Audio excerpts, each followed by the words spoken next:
Top of the morning to you. Well, it's not exactly... Well, it's 11:30, so it's not exactly not morning. But it's not exactly morning either. I'm still drinking my coffee. Having a fine time of it. I'm going to go right into a Scottish accent from the Irish, because I cannot do the Irish as well as the Scottish, you can. Anyways, what were we talking about? Coffee.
I saw this article. I'm sure it's going to make a lot of waves. It's in the Scientific American.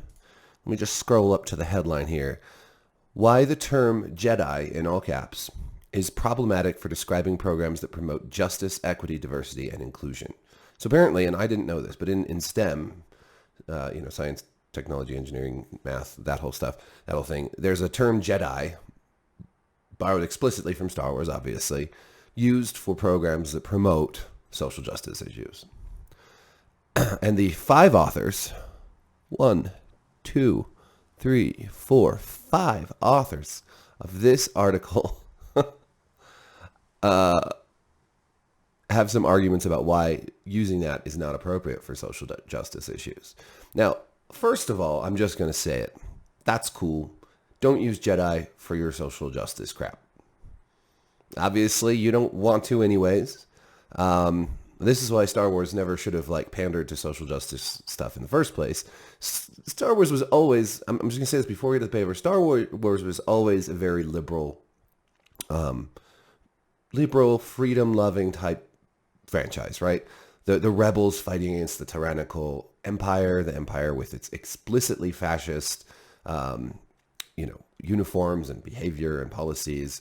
It's very allegorical to the Nazis and, Hitler and fascism and all that. And the rebels and the Jedi being, the heroic freedom fighting types. Of course, the Jedi have a checkered past in a lot of ways, and they're not just, I've always thought of the Jedi as slightly terrifying in a way, because they do have, the Jedi mind tricks and the ability to control people's minds and all of that. And they remind me of Kilgrave from Jessica Jones. But anyways, they're in the children's stories that are Star Wars, the Jedi are typically good guys unless they go bad, like Anakin. Sorry, spoiler alert. So anyways, but they think these five writers here, they think Jedi should no longer be used because it's problematic, and they have five reasons. Maybe that's why there's five authors, one of them for each reason. The first one, wait, 1, 2, 3, 4, 5. Yeah, okay. This is a long paper. I'm not going to read the whole thing. That'd be crazy. The first one isn't really a reason. It's just the Jedi are inappropriate mascots for social justice. Because they're a religious order prone to white saviorism and toxic masculinity. Oh God. Okay, let's just read this line. They are a religious order of intergalactic police monks prone to white saviorism and toxically masculine approaches to conflict resolution, violent duels with phallic lightsabers, gaslighting by means of Jedi mind tricks. Gaslighting? That's not gaslighting. The Jedi are an exclusionary cult, membership to which is partly predicated on the possession of heightened psychic and physical abilities, or force sensitivity. Strikingly, force-wielding talents are narratively explained in Star Wars not merely in spiritual terms, but also in ableist and eugenic ones. God, it must be exhausting to be a social justice warrior, because you have to use words like ableist and all this crap constantly. It's amazing. These supernatural powers are naturalized as biological hereditary attributes. So it is that force potential is framed as a dynastic property of noble bloodlines. For example, the Skywalker dynasty, and force disparities are rendered innate physical properties, measurable via midichlorian counts. Nobody fucking likes the midichlorian. And augmentable via humanoid engineering. The heroic Jedi are thus emblems for a host of dangerously reactionary values and assumptions. Sending the message that justice work is akin to cosplay is bad enough. Dressing up our initiatives in the symbolic garb of the Jedi is worse. Okay. Boy, alright. People take this shit too seriously. Jedi are cool. They have power, magical powers, and they play with laser swords. And they fight bad guys. Like, obviously, you know, I think that, like, a critical read of the Jedi as a dynastic order of religious zealots is really interesting, actually. But it's a terrible argument against using the term Jedi as a social justice marker. Anyways, next one. Star Wars has a problematic cultural legacy. Oh, I'm just going to have to keep reading. The space opera franchise has been critiqued for trafficking in injustices such as sexism, racism, and ableism. There's that ableism again. God, all these isms.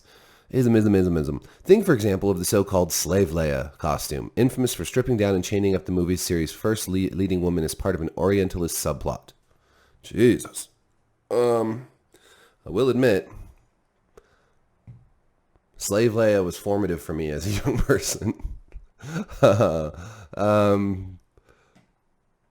Star Wars arguably conflates alienness with non-whiteness, often seeming to rely on racist stereotypes when depicting non-human species. The series regularly defaults into ableist tropes, oh my god, memorably in its portrayal of Darth Vader, which links the villain's physical disability with machinic inhumanity and moral deviance, presenting his technology-assisted breathing as a sinister auditory marker of danger and doom. Oh my god. I don't have a lot to say about this, but as we go, I'm just going to continue to remind everyone that this is a children's story. These are fantasy movies about magical space ninjas, and Darth Vader's just a villain who has actually a pretty interesting backstory. His breathing assistance and whatnot is not. It's because he went to the dark side and fell in some fucking lava. Like, oh, okay. Anyways, you can't really reason with people who take things this seriously. It's too white. There's increased gender and racial diversity, but important questions remain regarding how meaningful such changes represent. See, you can't win. This is my whole point. Why even bother? You can't win with these people. When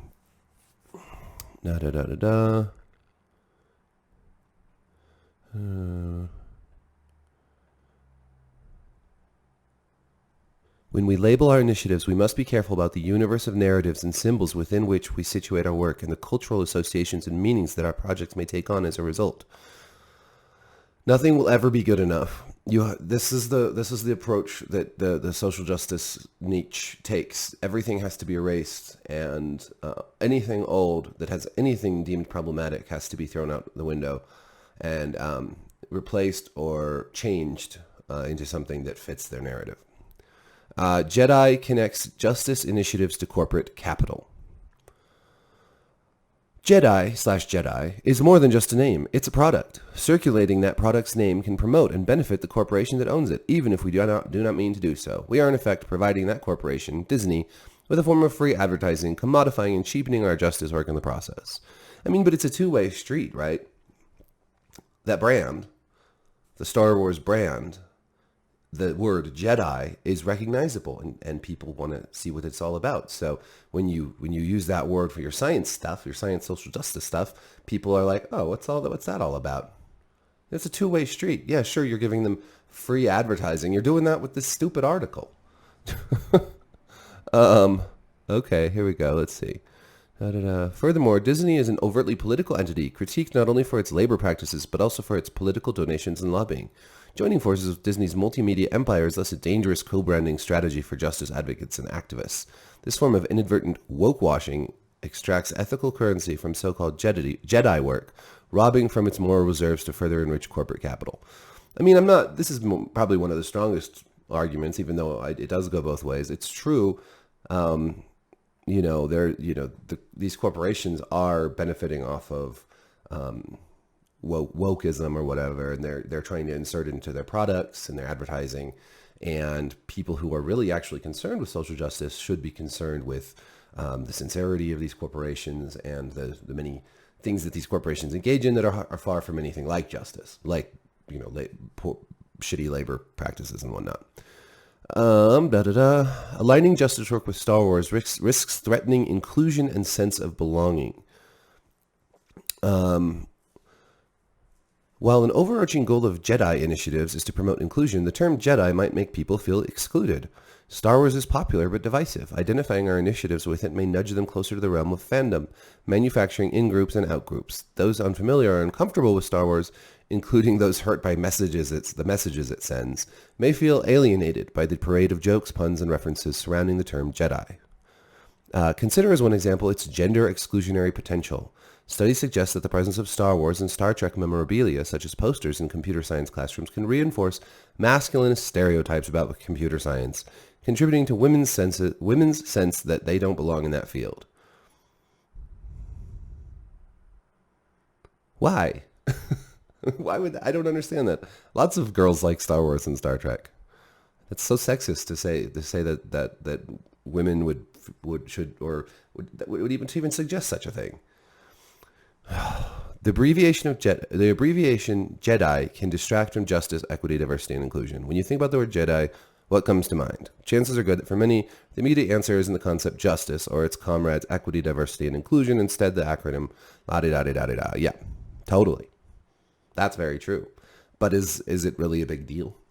Does it require an article in Scientific American with 5 authors? Let's see.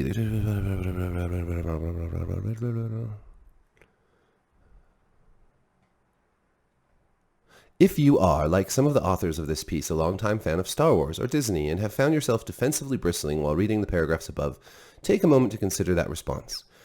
We suggest that such a reaction reveals how easily Star Wars and Jedi can introduce distractions and confuse conversations. How ready are we to prioritize the cultural dreamscape of the Jedi over the real-world project of social justice? Investing in the term Jedi... Yeah, totally. I agree with the authors. They should stop using it. Leave the Jedi to Star Wars and take your social justice and name it something else. Call it like... let's see, social... justice in science. Justice in justice, equity, diversity, inclusion. If we mix those up, we can do like Dejai or Dej or Jide or Jidi. I don't know. Anyways, I just thought this was funny, and I wanted to share it. This is an article by, researchers and professors. I mean, if you look at their bios down below, it's like they're sociologists and educators and forest ecologists and postdoctoral researchers. Even very smart people can waste their time in extraordinary ways. All right. Thanks for watching. Like, subscribe. Go watch some Star Wars. Go get those. If I can give you one tip, go get the fan remade original trilogy. What's it called? The Star Wars. It's basically a piracy, right? But you're supposed to have an owned a copy before you can download these. But they've taken the old, what